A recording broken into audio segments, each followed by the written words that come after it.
Assalamualaikum warahmatullahi wabarakatuh. Perkenalkan, nama saya Mulyana, jurusan akuntansi R1A, NPM 200-214.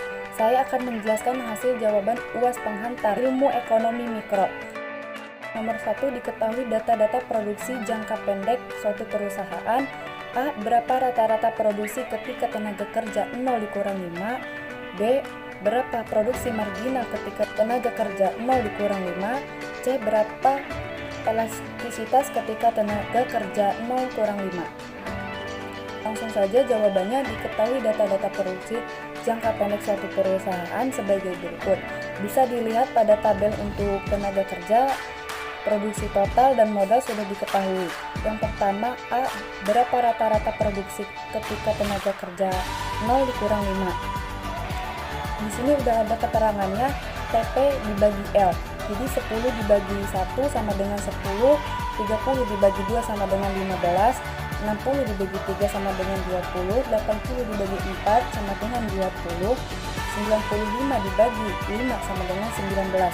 Yang kedua, berapa produksi marginal ketika tenaga kerja 0 dikurang 5, yaitu delta TP dibagi delta L.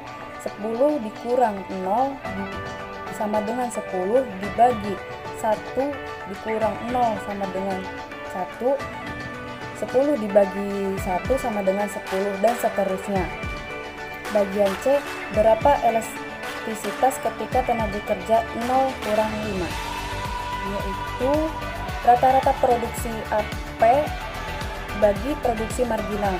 10 dibagi 10 sama dengan 1, 20 dibagi 15 sama dengan 1,33, 30 dibagi 20 sama dengan 1,5, 20 dibagi 20 sama dengan 1, 15 dibagi 19 sama dengan 0,75. Selanjutnya, praktik pasar persaingan sempurna sangat jarang dijumpai di dunia nyata.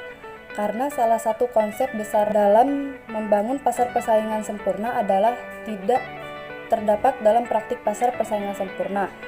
Jelaskan ciri-ciri yang membentuk pasar persaingan sempurna sehingga bentuk pasar ini sangat jarang dijumpai. Yang pertama, banyak penjual dan pembeli. Yang kedua, kebebasan dan membuka dan menutup perusahaan.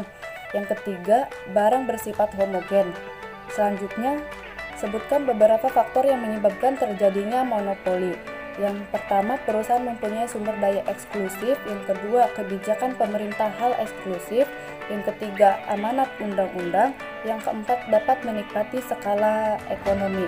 Selanjutnya, jelaskan karakteristik pasar persaingan sempurna dan pasar monopoli yang sama dengan karakteristik pasar oligopoli.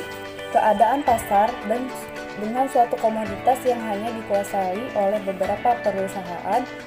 Persaingan antara perusahaan sangat ketat dan strategi pasarnya dilandasi oleh hak daya cipta. Karakteristik pasar persaingan sempurna itu sendiri ada 4. Yang pertama, kebanyakan penjual adalah perusahaan kecil. Yang kedua, produksi identik homogen yang dijual oleh sama perusahaan. Mobilitas sumber daya yang sempurna atau kebebasan masuk dan keluar industri. Yang terakhir, pengetahuan sempurna tentang harga dan kualitas antara penjual dan pembeli. Terima kasih, sekian dari saya. Wassalamualaikum warahmatullahi wabarakatuh.